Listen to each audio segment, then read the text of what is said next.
A special thank you to each of our subscribers who make this channel possible.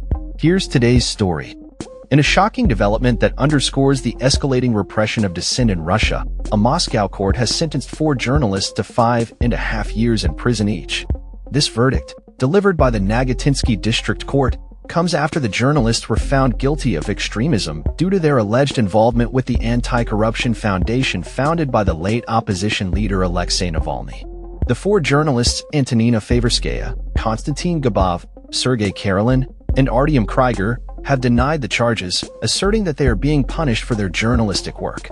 This ruling is part of a broader crackdown on free speech and independent media in Russia, which has intensified since the country's full-scale invasion of Ukraine in February 2022. The Russian government has increasingly targeted critics, including political opponents and independent journalists, leading to hundreds of arrests and thousands fleeing the country in fear of prosecution. Favorskaya and Kryger were affiliated with Sodavision, a media outlet recognized for its coverage of protests and court cases. Gabov, a freelance producer, has collaborated with various international media outlets, including Reuters, while Karelin has contributed to the Associated Press. Prosecutors accused the 4 of collaborating with Navalny's anti-corruption foundation, which was declared extremist by the Russian authorities in 2021. Critics have denounced this classification as politically motivated. Navalny, who was seen as President Vladimir Putin's most significant adversary, gained notoriety for his investigations into state corruption. Tragically, he passed away in February 2024 while serving a lengthy prison sentence, which many believe was intended to silence him permanently. During an earlier court appearance, Favorskaya claimed that her prosecution stemmed from her reporting on the mistreatment Navalny faced while imprisoned. She also stated that she was being punished for her role in organizing Navalny's funeral. In a powerful statement made before the verdict, Gabov described the charges against him as unfounded, emphasizing that the prosecution had failed to substantiate its claims. "I understand perfectly well what kind of country I live in. Throughout history, Russia has never been different. There is nothing new in the current situation," he said. Independent journalism is equated to extremism.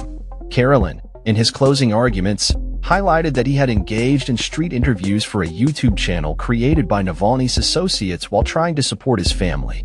He pointed out that the channel had not been labeled as extremist and had not engaged in any illegal activities. Remorse is considered to be a mitigating circumstance. It's the criminals who need to have remorse for what they did. But I am in prison for my work, for the honest and impartial attitude to journalism, for the love for my family and country, he declared emphatically. Kryger, also addressing the court, expressed his dismay at being labeled an extremist and a terrorist merely for executing his duties as a journalist. "Don't despair, guys. Sooner or later it will end, and those who delivered the sentence will go behind bars," he said, offering a glimmer of hope amidst the grim circumstances. As the verdict was read, supporters gathered outside the courtroom, chanting and applauding the journalists as they were led away. Their legal representatives have vowed to appeal the sentences, describing them as unlawful and unjust. Ivan Novikov, Kryger's lawyer, stated, "The sentence is unlawful and unjust." Yelena Sheremetyeва, another lawyer for Kryger, echoed this sentiment, saying, "No evidence was presented that these guys committed any crimes. Their guilt was not proven." This case is emblematic of the broader issues facing journalists and activists in Russia today.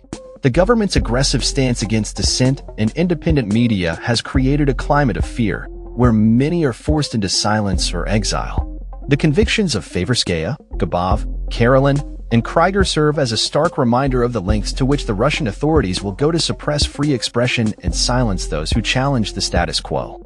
As international observers and human rights advocates express their outrage over this latest incident, the call for accountability and the protection of press freedom in Russia has never been more urgent. The world watches closely as these journalists prepare to appeal their sentences, hoping for a reversal of this troubling trend of repression. That's all for this story. We upload videos every day covering many different subjects, so hit that subscribe button to stay informed. Thanks for watching.